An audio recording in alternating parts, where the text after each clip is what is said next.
Good morning, good afternoon, good evening, colleagues from wherever you're joining us all over the world. I would like to say a warm welcome. We're delighted to have you with us in today's webinar. My name is Panos Vumsis. I am the Executive Director for the Global Executive Leadership Initiative, GELI, as we're calling, and I'm joining you today from Geneva. We are living in extraordinary times. So much that is going on around the world, and today's topic is actually leadership in extraordinary times. And we're going to be inspired from a distinguished guest that we'll be introducing in a minute, trying to get his wisdom, his thought from his experience and long career in leadership position, in top leadership position in the private sector. But before introducing the guest, I'd like first of all to ask you all if you could go into your chat box, wherever you're joining us for, and just enter the location of where you're joining from. We just want to see, I know we've had an incredible number of people from all over the world, so all you have to do is enter the city where you're joining from.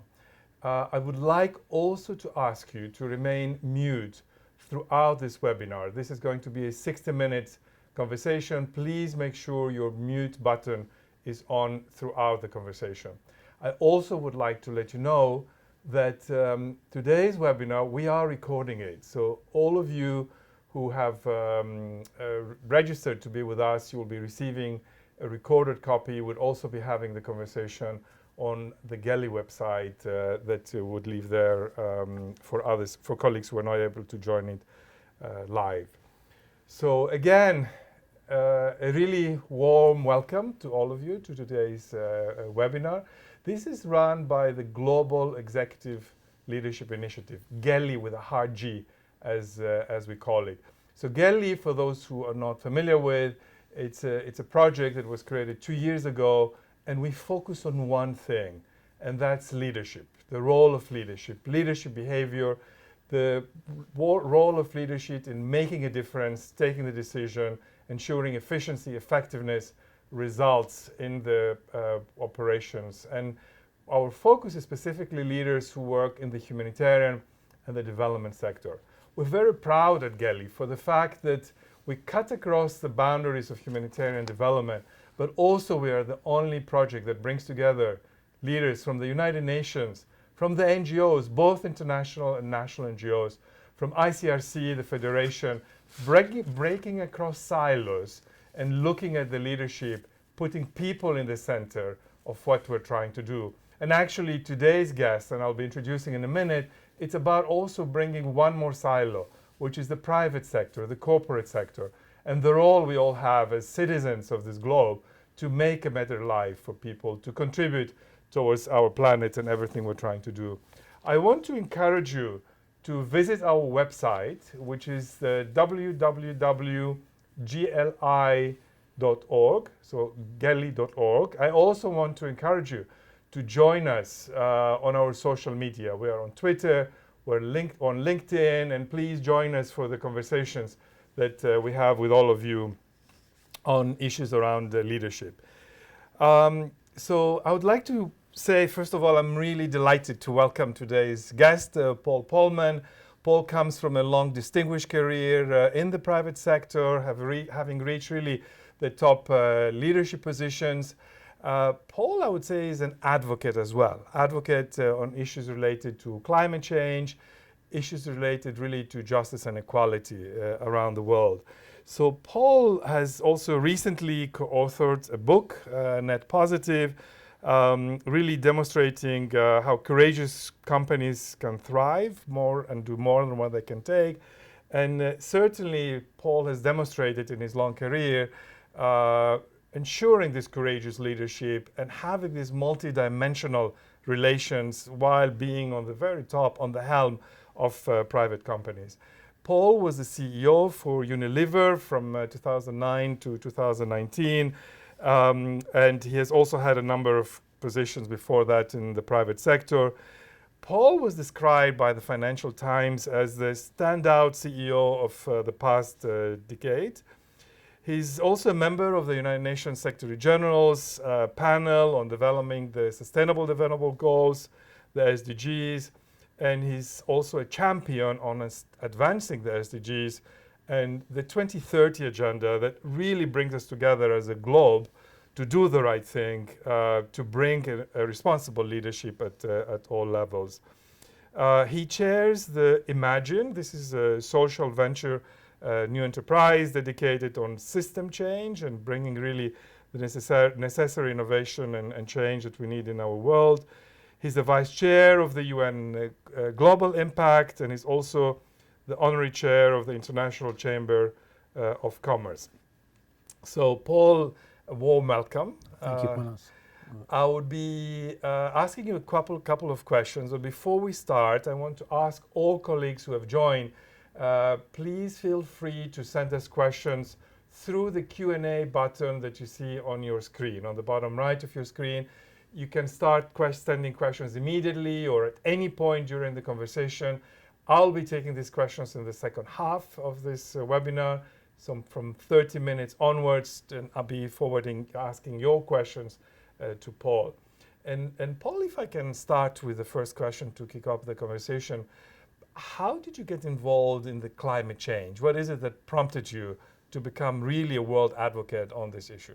Yeah, well, it's more than climate change, but we'll get into that in a minute. But let me first thank you, Panos, for the initiative, the Global Executive Leadership Initiative that you've started, and then specifically focused on the humanitarian and development sector. Could not be more important. I think as we will talk perhaps a little bit later, I've always said we're short of leaders and trees. Many people talk about like your question on climate change or inequality or poverty or deforestation or food security, and we certainly have plenty of things on our plates. I don't have to tell this audience that, but I think ultimately these are symptoms. The real issue that we have is an issue of greed, of apathy, of selfishness, and that really boils down to leadership. That's why in our book Net Positive, How Courageous Companies Thrive by Giving More Than They Take, we actually start with a very simple question: do you care? It is ultimately about leadership. I was very fortunate to be born in the Netherlands about 10 years after World War II. I thought always was a long time after, but the older I get, I start to realize how close that was. But my parents were deprived of their high school because of the war. My father was 15 when the war started and 20 when the war finished.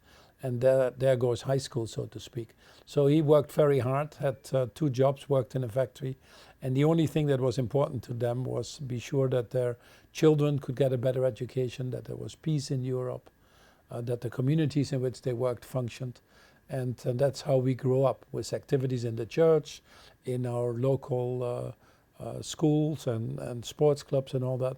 But my parents actually met at Boy Scouts. So the part of valuing nature and being out there continued to be very important to them. And I've tried to continue that with my children. But anyway, at the end of the day, to me, they exhibited true leadership by really putting themselves to the service of others, and knowing that by doing so, they were better off themselves as well.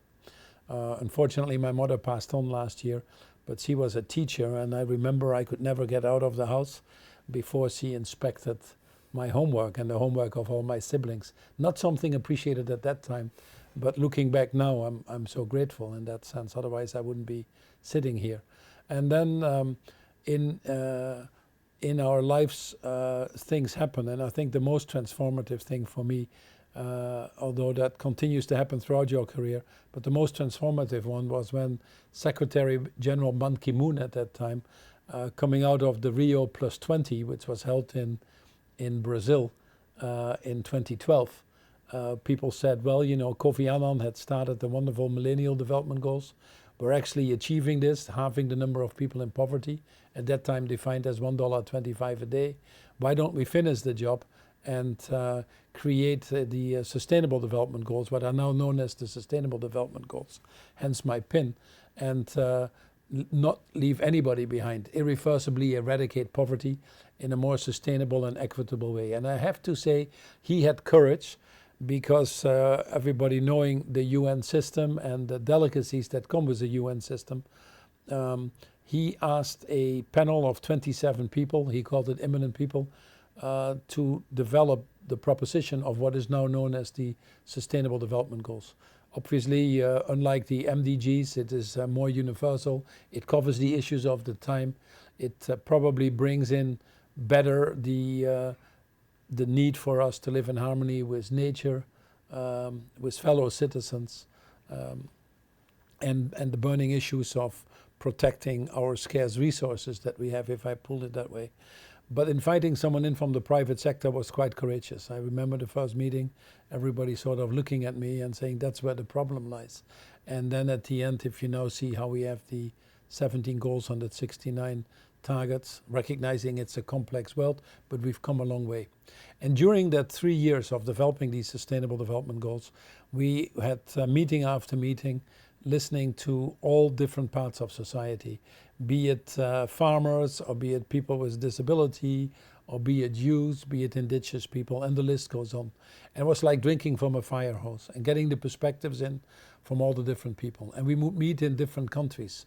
The chairmanship at that time was by Ellen Sirleaf, which is Liberia, a very fragile state. Indonesia, President Yudhoyono at that time, an intermediate state. And David Cameron, who was leading the UK, a developed state. And we would go around and look at these issues from all these different perspectives. I've never learned so much, but I also understood how things are interconnected. Biodiversity, climate change, inequality, the economy itself, etc. More so even, we've discovered that after COVID, I believe. But I also saw how business has to just be a major part in making these Sustainable Development Goals come alive. Business is 65% of the global economy, 85% of the job creation, 90% now or more of the financial flow. If we don't get the private sector to put themselves behind at that scale, we won't get there. And by the way, increasingly, I would argue, it's not only a moral obligation to do so, but it's also becoming increasingly a more attractive economic proposition for business to do. So whilst climate change is now the most burning issue, the French at that time, Laurent Fabius, was responsible for the COP21, which was a major COP. I had worked very actively on the COP20, which was held at that time in Peru, with Manuel Pulgar Villar was the champion on climate change. And we had created this parallel track where the negotiators, which were a little bit stuck, would meet with the private sector and civil society so that they could get some reality checks on what was happening outside, or the sentiment from responsible part of business, how they wanted to move. And that led us to Paris, actually. And I would say Christiana Figueres and many others that have actively been involved in Paris would say that the agreement, which was a reasonably good agreement versus expectations at that time, by far not enough, but a good agreement relative to where we were, was there because of the voices of including civil society, but including private sector. So I spent a lot of time on that with Laurent Fabius. We worked on that for about a year to make that a successful COP, and I continue. Now my key goals are really around climate change and inequality, because these are frankly the most burning issues that society now needs to deal with, and I don't have to tell this audience that they're dealing with the consequences on a daily basis. Wow, well, thank you.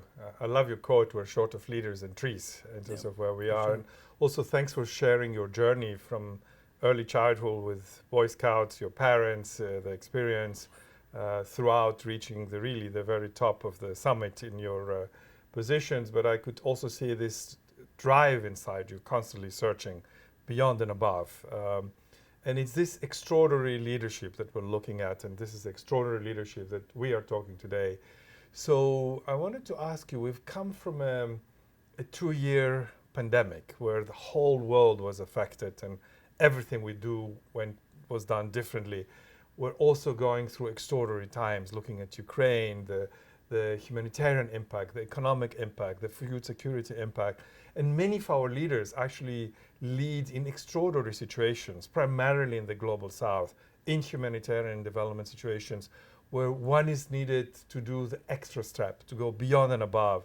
So when you look at your own path, what would you say are the characteristics that extraordinary leadership requires and needs to be demonstrated in today's world? Looking at yourself and your path, what are these extraordinary characteristics? So let me once more stress what everybody is doing listening on this call, because ultimately that makes society function. It is your passion, what you do on the ground, the projects that you get involved in, often at your own personal risks and certainly your personal sacrifices.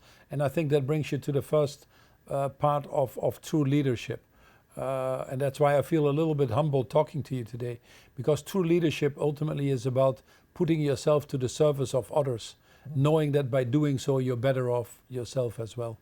And I think many of these characteristics you exhibit. I was last week actually, surprisingly not at the World Economic Forum, I was actually in Africa, where we have one of our bigger foundations that my wife and I run, and we're trying to get as many people that are blind or deaf-blind into schools. And with these, the crisis of COVID, we completely had to pivot this as well to food security, because many of them are dependent on school food programs above anything else. And then you see again that potentially 5-6 million people more being pushed in extreme poverty because of the droughts, the food security issues, and many of the other things that come with it. So to some extent, I can never really fully understand the challenges that you all individually deal with on an everyday basis, but I certainly try to internalize that and try to help from where we are sitting. So coming to the characteristics of leadership, I mentioned one already, and that is probably being very purpose-driven. You know, I always explain to people the difference between passion and purpose. Passion is pursuing basically your own things that you like, which is not wrong, and you need to have some of that to recharge the engines. But purpose is really putting yourself to the service of others. In this very volatile or VUCA environment, volatile, uncertain, complex and ambiguous, if you want to, a true north or a beacon is a very important thing. The amount of change that we're now seeing, and sometimes the unexpected, like the terrible war in the Ukraine, being on top of all the other issues that we have to deal with, requires you to have a strong inner core. So what is your inner core? Usually the leaders have a strong sense of purpose or duty. Not to dwell on that, but the more I developed in life, the more I realized how lucky I was that I won the lottery ticket of life by being born in the Netherlands, and frankly haven't done anything for it. But I had a piece of bar soap, so I didn't die before the age of 5. I had enough nutrition, so I didn't end up stunted. I was in an area that had peace, where the government paid for education. My parents certainly couldn't have paid it. So I won the lottery ticket of life, and that's frankly only for 5% of the world's population. So I've always felt it is our duty, our obligation to put ourselves to the service of the other 95%. So that's the whole area of purpose, if you want to.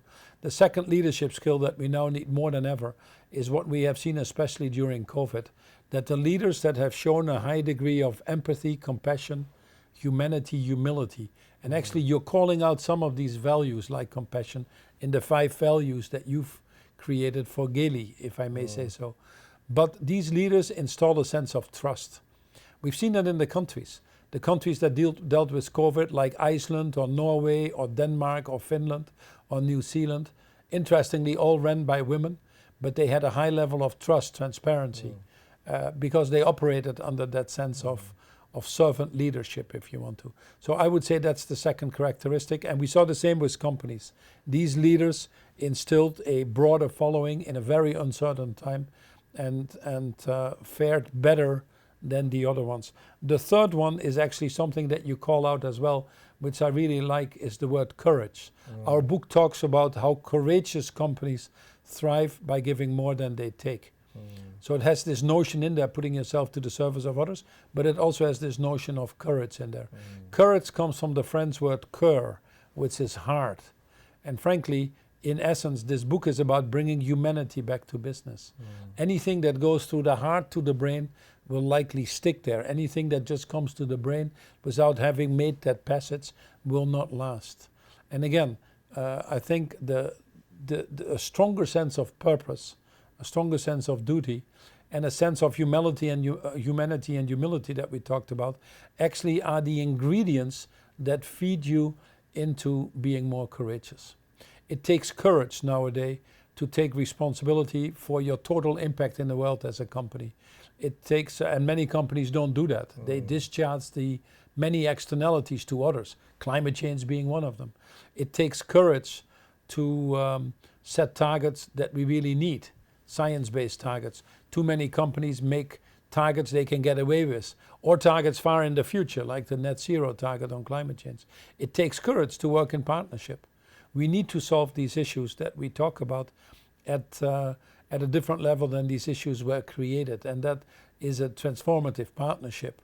That's really goal number 17 of the Sustainable Development Goals. It's not a contractual partnership, it's a partnership for humanity. And that requires a deeper sense of purpose. So all of that to say that courage is probably one of the most important leadership skills that are now needed. And then I'd probably put transformative partnerships as another skill set. How can you actually work together? You talked in the beginning and introduced all the different silos. I wouldn't call them silos, I'd call them different sectors. I hate them to be seen as silos, but we need leaders that are willing to work together more than compete. I call it collaborative leadership versus competitive leadership. Moral or ethical leadership or conscious leadership.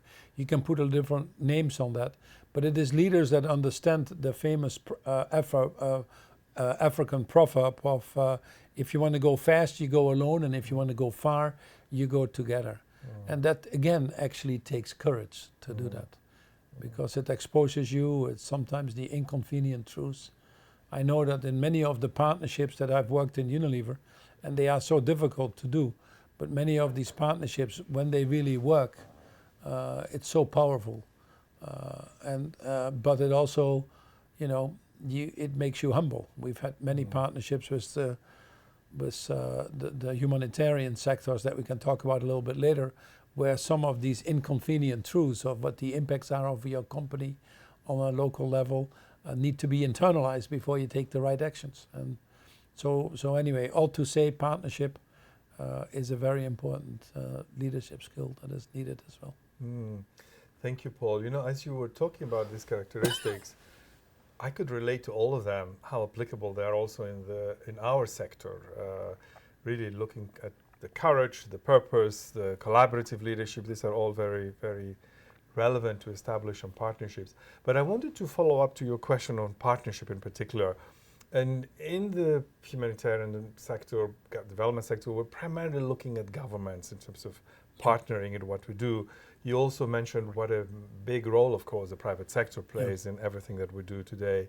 So looking at this private-public partnership between what we do in the humanitarian development sector with the private sector, and you have worked a lot on this area, and my question is, how can we bring these partnerships to a better fruition, to a better level? There's often a frustration from us that we invest a lot of time for very little return. So in your experience, how can we bring it to a better place in these partnerships? Well, frustration never brings you to that better place. It might probably give you the wrong energy. That in fact, don't let it get into your mind, etc. The first one is, if I may be honest, we all need to get rid as much as we can of our own biasness and preconceived notions. I work a long time with the UN. I'm a UN SDG advocate. I chair for the Secretary General, the UN Global Compact.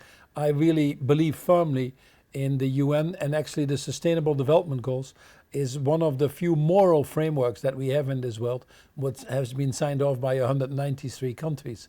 At a time that multilateralism isn't quite working, that many governments aren't quite functioning the way we would like them to function. And whatever part of society you now look at, you can see failures. You can see failures of leadership and failures of humanity. So I'd say rise above your biasness, that it's the problem of the private sector or the problem of corrupt governments, of the problem of people that actually ruin some of the humanitarian organizations. We've had issues everywhere. And try to be open and say, the issues are of such magnitude that you need to find alliances of the right people to actually start to solve them and bring these people together in a very open, even if difficult, spirit of collaboration. So many of the partnerships in the world, frankly, fail. And they fail because we don't spend enough time on aligning on the common purpose, on clearly understanding what the deliverables should be, on making clear of who does what, on providing enough time to do it. Often it's a flavor of the month, or providing the feedback loops that are needed, having poor project management behind it. So we've all been in that, and I've seen many of them myself. But I've also seen, especially with Unilever and now in some other things I'm doing, partnerships that can actually work. We talk about Gavi or Kovacs or many of the other things, but think about Generation Unlimited that Unilever has started. Think about a partnership that we had with Oxfam, not the easiest organization to deal with if you come from the business side. And Oxfam would say, not really for us natural to start working with the private sector. But at that time I asked Barbara Stocking, who was running Oxfam, why don't you go to one of our toughest countries, Vietnam, and audit our total value chain? And not surprisingly, what we found in that value chain were issues that frankly I wouldn't want to be associated with, often at the contractor or subcontractor and subcontractor level. Big discussions in the company. Should we let them release that report? Is the press going after a company like Unilever? And I always have believed that transparency is the best thing, that people need to understand that some of these issues are not so easy even for companies alone to attack. So we published that report. It's online. Out of that came actually our first human rights report. We worked very much with people like John Ruggie and the UN principles, guiding principles that you're well familiar with. And together we then decided, can we start to do things differently? We created a coalition to figure out what living wages really would mean in a world where there isn't quite a definition of what it is. We worked together in advocacy to put pension systems in place or security safety nets around people that didn't have them, procedures within companies to make it stronger. So it's those partnerships, I think, with the private sector and the, call it humanitarian sector, that I think make us all stronger. To say we only work with governments, and I understand that, is not going to solve it anymore. We have now already 275 million people, we can debate the number, but 275 million people that are totally dependent on humanitarian aid. The crisis in the Ukraine will put another 400 million people in probably food security and poverty issues. The climate change effects that come on top of that. Before we know it, it's 2030, and we might be sitting on 1 billion people that need humanitarian aid. Nobody is served by that, and I think increasingly the business community understands that they have a role to play. When the war in the Ukraine came out, one of the things I do with Imagine that you refer to is bring leaders together to solve issues that no company can do alone. So it's very difficult for companies to deal with all the humanitarian organizations. But by bringing 30 of the biggest companies together, by putting a link with the World Food Program in this place, or with the Food Security Summit, or with the UN now, with the task force that the Secretary General has created, we have an organized approach to tackle that. We saw the same with Ebola when it happened in West Africa, how disorganized everybody was. We have an organized approach now, I think, to tackle these issues. And this requires a partnership between the humanitarian sector and the private sector. I would argue that if there is a disaster in the world, it's often, first of all, we are realizing each time how poorly we are prepared as human beings. Not to put the finger on anybody or to blame anybody here, but how poorly we were prepared for the Ukraine, how poorly we were prepared for Ebola, frankly, how poorly we were prepared for COVID. And so we need to get better at a global level to build in more resilience and to have structures in place that can act faster. We have no idea, for example, where the food supplies are in the world. When you get a shock like this, it's panic before we go into constructive action. And we saw the same with Ebola, or we see the same with some other natural disasters. So the private sector is everywhere.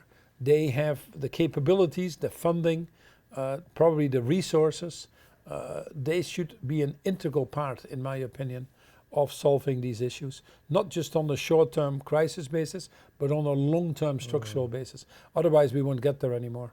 And regretfully, it's even more urgent now because the issues are bigger, and actually the money coming from governments, regretfully, is each time less. Look at how much time we have to spend to convince even countries like the UK to give a 0.7%, that then becomes 0.5, that then becomes, creative accounting to try to donate even less. So the money that comes from the countries, frankly, in humanitarian aid, I think we have realized is far insufficient versus the challenges that we're currently facing. Great. So we do need the private sector there, otherwise it's not going to work. Yeah, no, thank you, Paul. And I can see your vision both in regular collaboration, but also in extraordinary times, in crisis situations, Totally. and how to build this trust and long-term partnership without coming with any bias, but coming all together. And there's, if I may interrupt, partners, but there is a big enough sector, a big enough group in the private sector that is willing to play that. Look at the over 1,000 companies that have gone out of Russia. They all are paying their price in their balance sheets or in their income statements by doing so. But they put something bigger ahead of themselves than their own business results. Able to bring it. And I saw a study this weekend that is interesting that said confirmatively that the companies that have gone out proactively have actually been more rewarded by the financial market than the ones that are staying. Wow. So this is an encouraging sign to some extent in a tragedy that is unfolding. Yeah, brilliant. I'm now going to move to our audience, to our listeners, and I want to say thank you. A number of you have sent us questions on the Q&A box. I want to encourage all others who have not sent questions, please go ahead. I'm going to be taking your questions now to Paul. We have a number of questions, so maybe go through short answers to be able to take as many as possible. And I'd like to start with the first question that we've received from Joe. And Joe is saying, the Sustainable Development Goals don't really mention culture. Do you see that as a gap in the SDGs? Is it a separate conversation? Culture plays a key role on leadership and the way the whole planet comes together. How does culture comes on this purpose and the goals? It's a very good question from Joe, and I need to think about it a little bit. But culture, if you really think about it, is a combination of values and behavior. So many companies, and you likewise with what you're doing, you write down your values. But then we discover how difficult it is to behave like that. That's why we see certain behaviors in the financial sector or with the Wells Fargos or the Boeings or the GEs, where companies go adrift, if I may call it that way, because the behavior, the leadership, if you want to, is missing. The value statements give you tears in the eyes. But then, so study after study shows that employees in companies, that there's a big gap between what the CEO thinks they're doing and what employees perceive. One of the reasons that you see this great resignation now in the US is because a lot more millennials or Gen Zs are looking for companies that actually are more purpose-driven, that bring these values to life. Ultimately, that actually create the right culture for you to be successful in. So it is a big issue, and I call it the say-do gap, and it is a leadership issue. Now, how do you bring that into the Sustainable Development Goals? Because it actually has to be an output of the Sustainable Development Goals. The Sustainable Development Goals talks a lot about values. It has values all in there. Goal 17 that we talked about, or valuing living in harmony with people and planet, valuing the people that are disadvantaged or in a position where they need their help, is very much valuing women with goal number 5. It very much has a lot of these values permeating in all of the goals. But where the challenge is to get to the culture point is to get people to behave the right way. There are so many people that agree on something that you say, including climate change or destruction of biodiversity, but then don't act whilst they are in a position of acting. And I think that is probably a bigger missing element. How do you get people to that level of commitment than the culture part itself, which I think ultimately is an outcome of what we are doing. Great. So another question is from Christelle, who is saying the real causes of the role of the problems you talked about, inequality and development, justice. In many parts of the world, the real cause of it is conflict. It's war. It's really man-made. What drives into that? Is there a role that the private sector, the companies, can also play to kind of put some pressure on having peace and not to lead into these extreme situations, including what we're seeing today in Ukraine? Yeah, I think if I may be honest, Christelle's question is a very good question. But I don't think the main reason is conflict. I think conflict is a symptom again once more. You know, unfortunately, I was in the Taj Mahal when it got attacked, and many people around us lost their lives. And we were fortunate to come out for a reason I still don't understand. But then I thought about it a lot. On the one hand, I saw enormous goodness of how people received us when we came out and made whatever was a tragedy release a little bit the pain of that. But I also saw the side of the terrorists purely driven by poverty, by desperation. And it is because we don't address these basic issues in the first place. We don't think of being first and foremost citizens of planet Earth.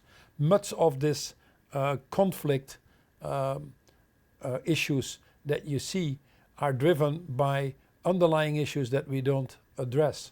Water issues that become more difficult, climate change issues that cause economic migrants, poverty issues because we don't give developing markets access to finance. So you still need to go to the underlying issues of the Sustainable Development Goals. So here is my final comment. If you look currently at the world, we spent about 10 to 12% of our global GDP on conflict preventions and wars. And the numbers are going up. 10 to 12% of our global GDP is far more than what it would cost us to implement the Sustainable Development Goals and avoid these issues in the first place. So we need to spend far more time, I think, collectively, including with the business community, to addressing these underlying issues. And business has now understood, more so than ever, I think, in big enough measures, that they cannot succeed in societies that fail, nor can they be a bystander in a system that gives them life in the first place. The cost of the war in Ukraine to business, the cost of climate change to business, the cost of refugees to business, the cost of COVID to business. And all of that is now measurable and visible. And what we see now, that we unfortunately are at a point where we've waited so long, that the cost of not acting is actually higher than the cost of acting, which now makes it a very attractive proposition for business to get involved in. Because involvement means having a better business, whilst no involvement means risking the future of your business. In general, it's not 100% black and white, but in general. Wow, Paul, you're bringing a deeper meaning and really the root causes, which indeed is in many of the situations. I'd like actually to bring in Matthew from Afghanistan. And Matthew works in Afghanistan, and he sent a question saying, you're talking about the courageous companies, using their core drivers in the modern philosophy. And we look at the business more as capital focus, profit focus from where he's sitting in the humanitarian sector. You also talked about the core drivers in the humanitarian sector and including in the business sector, how to give back, the orientation, the focus.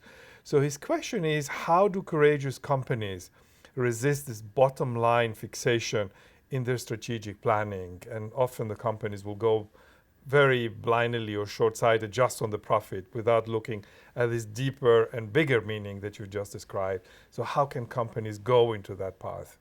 No, I agree with Matthew that too many companies, when push comes to shove, they prioritize the shareholders and they prioritize their own CEOs. And if you look at the wealth creation that has happened over the last few decades, you cannot say that many companies have applied the multi-stakeholder business model. When I came to Unilever, I went back into the history of the company, and Lord Lever was already talking in the end of the 19th century, when he created this company, about shared prosperity. He built the houses and hospitals for his workers before the factory was up and running. He introduced pensions in the UK. He guaranteed wages when people went into World War I as volunteers. So he believed in this concept. But, business needs profit, by the way. There's nothing wrong with profit. You can get emotional about it, but it's just an accounting term. But profit is not different from the white blood cells in your body. You need white blood cells to live, but you don't live for white blood cells.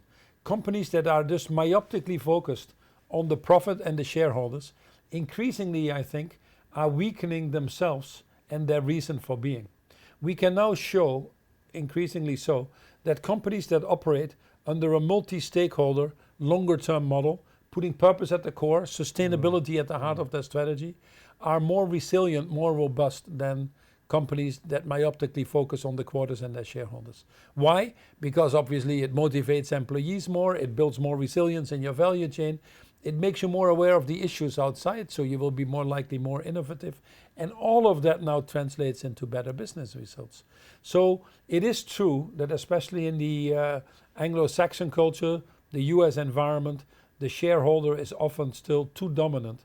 But there is also an increasing awareness that we need to change things around compensation, around corporate governance, around functioning of markets that changes that.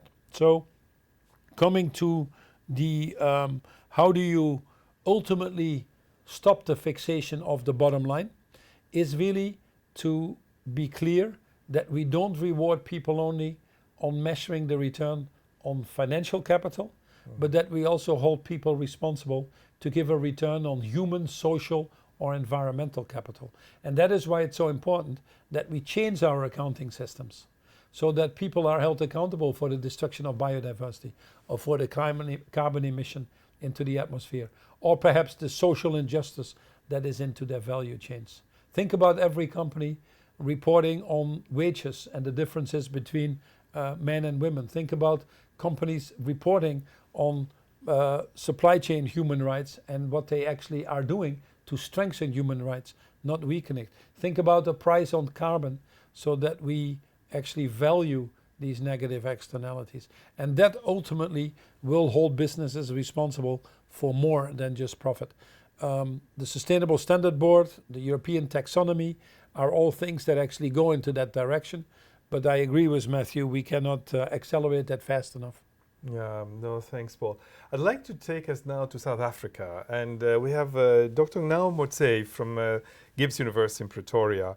And she's saying you talked about compassion, empathy, transparency, courage, bringing humanity back to business.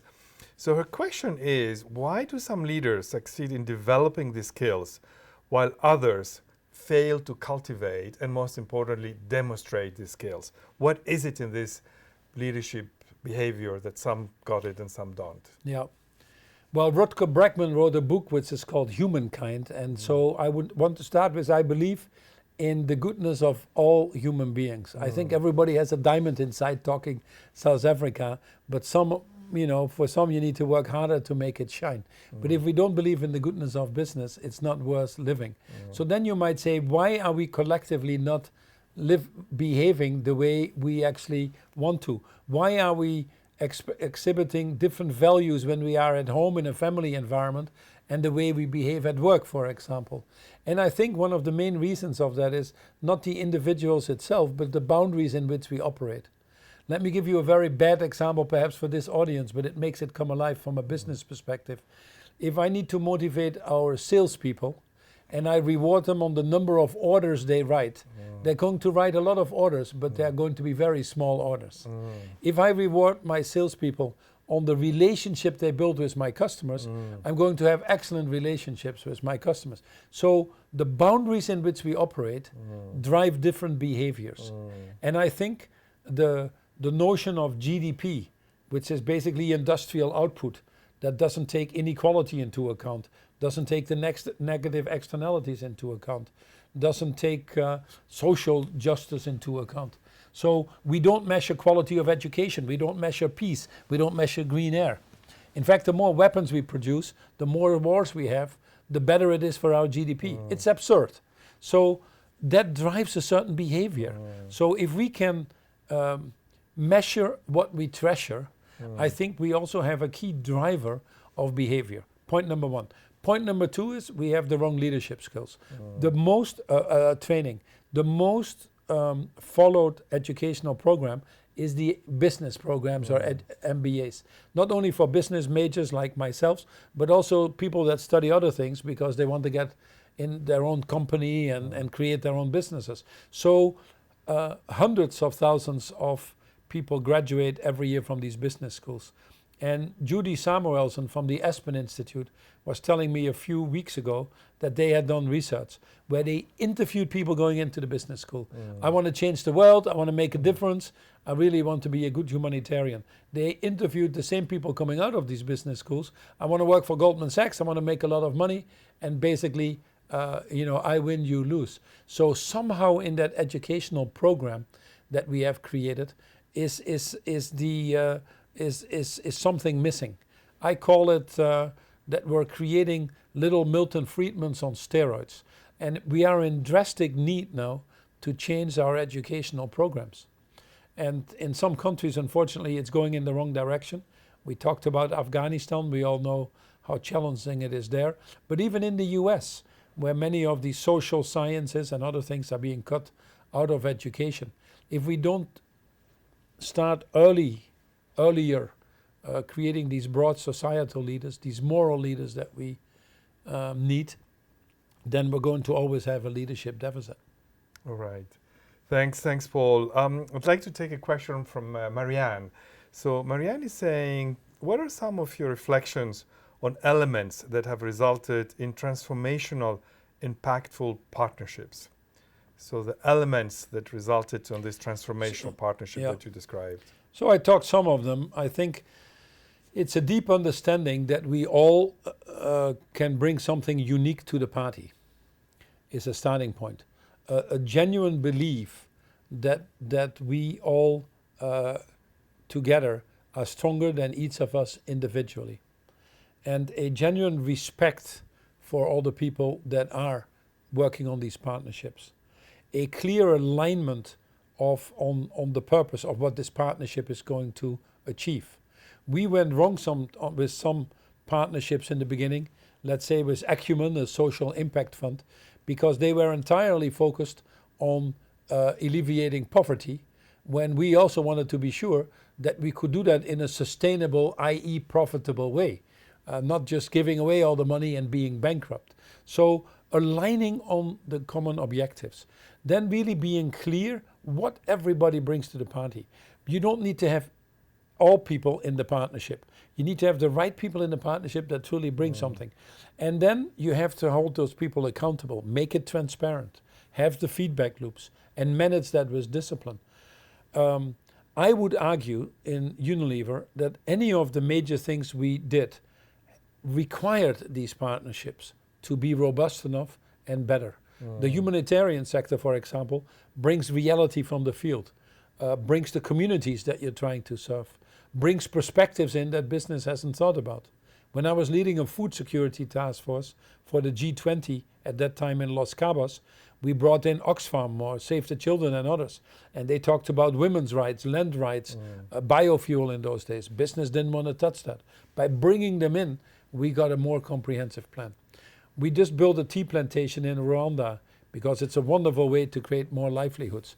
But I didn't want to do it without the humanitarian sector, without foundations. So with DFID, with USAID, with the Ian Woods Foundation in this case, with the government of in Rwanda, you form these partnerships together to make it more robust. I think this will be one of the best and model tea plantations where smallholder farmers are lifted out of poverty, where you have circular economies in terms of resource use, where you have positive carbon absorption versus carbon emission, where you're drought resistant for the future, and where frankly the companies, in this case Unilever, has a steady and transparent supply of high quality tea that they can bring to market. So these are win-win-wins. 100,000 people lifted out of poverty as a result.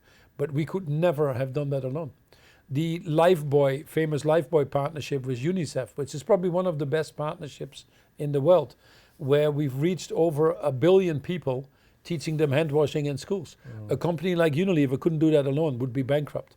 But in working with the Gates Foundation, again once more, USAID or other humanitarian governmental development organizations, with organizations like Save the Children and others on the ground.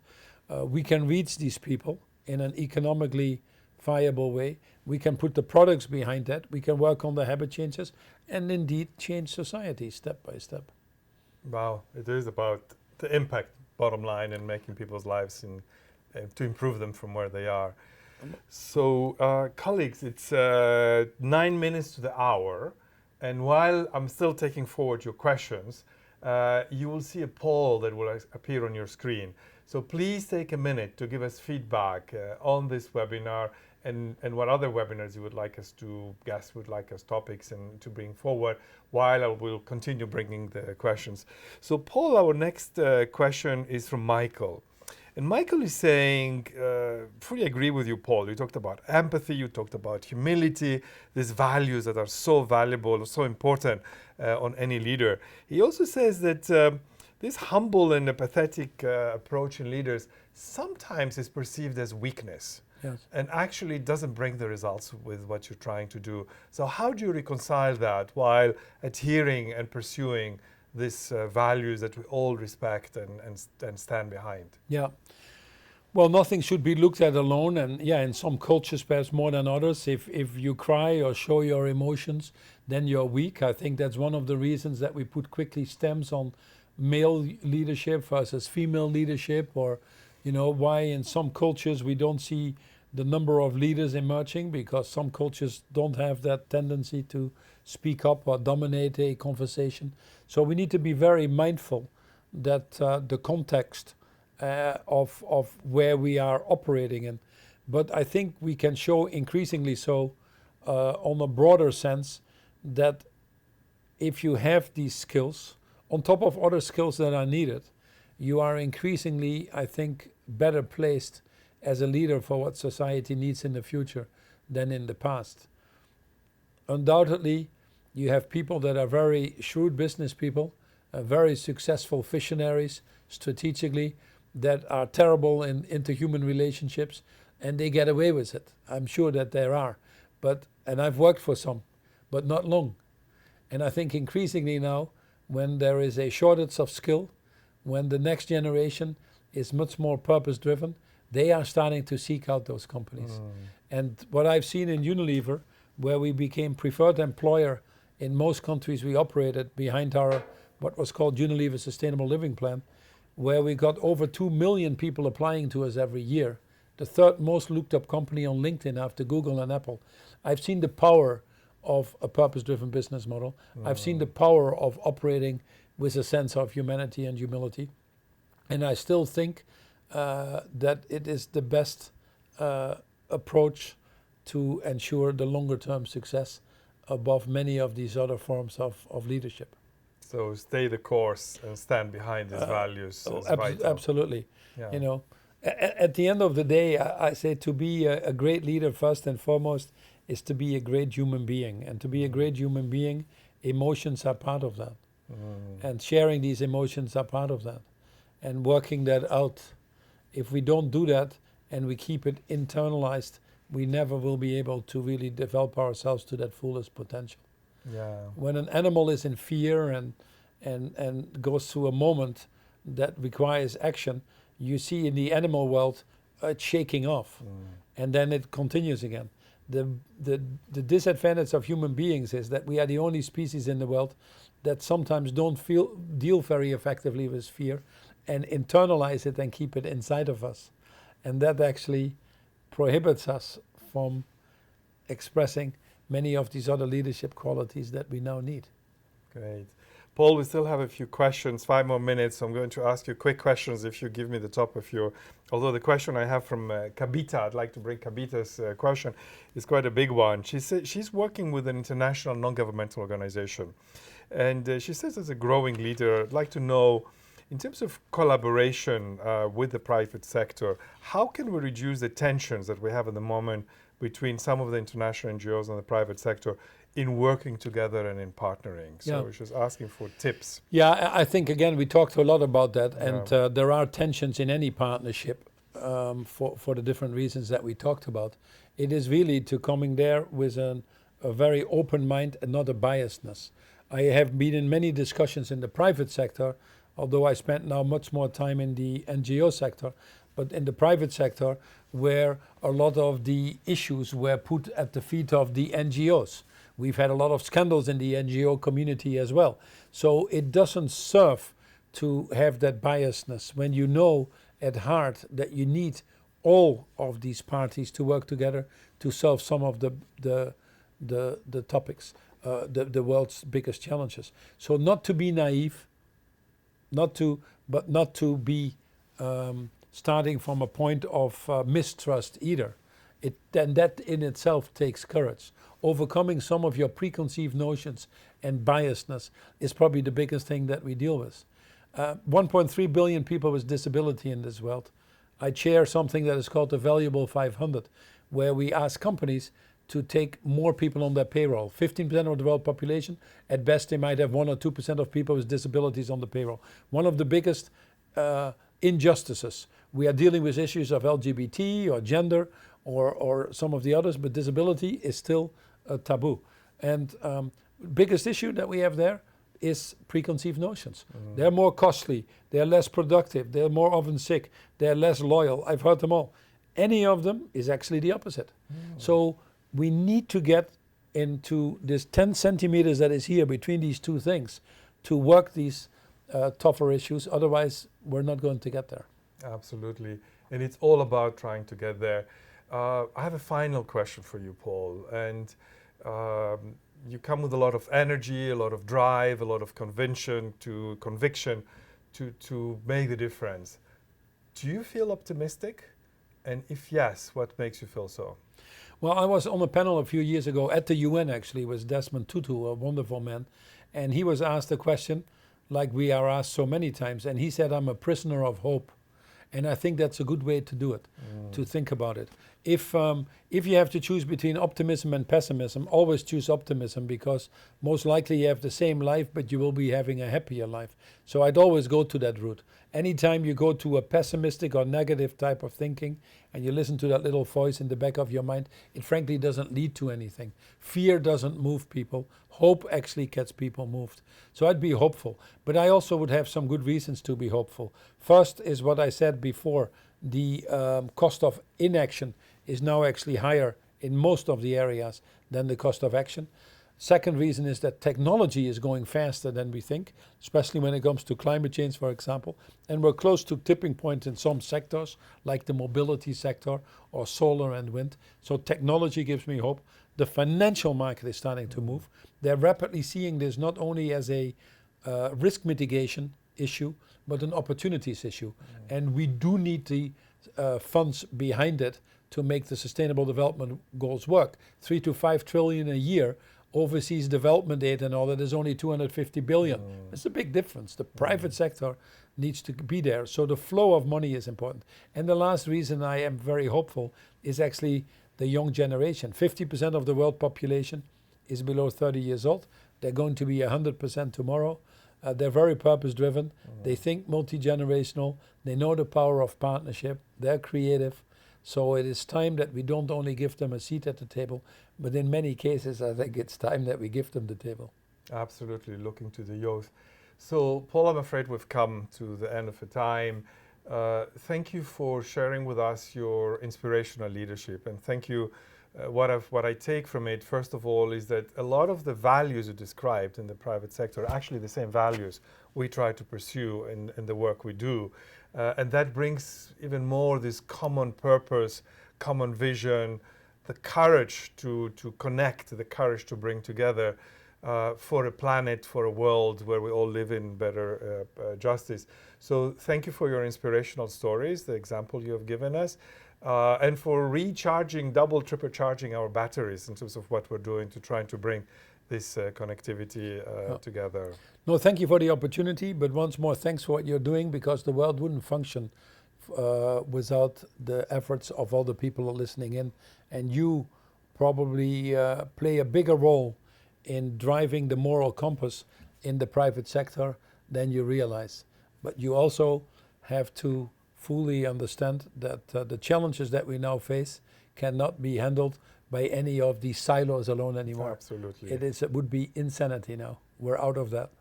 Great. And so Thank you, thanks for the Paul. I want to opportunity. say thank you to all our colleagues, listeners, viewers who joined us from all over the world. It's been great to have you with us. I want to repeat that this webinar, this conversation is recorded, so we'll be sharing it with all of you. Please follow us, continue to follow us on social media, on Twitter, on LinkedIn, on this conversation and this engagement that we have with all of you. And thank you for listening and staying with us to the end, and looking forward to seeing you to our next webinar. So I wish you a wonderful day from wherever you're joining us. Thank you, and this brings a close and end to this webinar. Thank you very Paul. much. Thank you. Thanks. Appreciate it.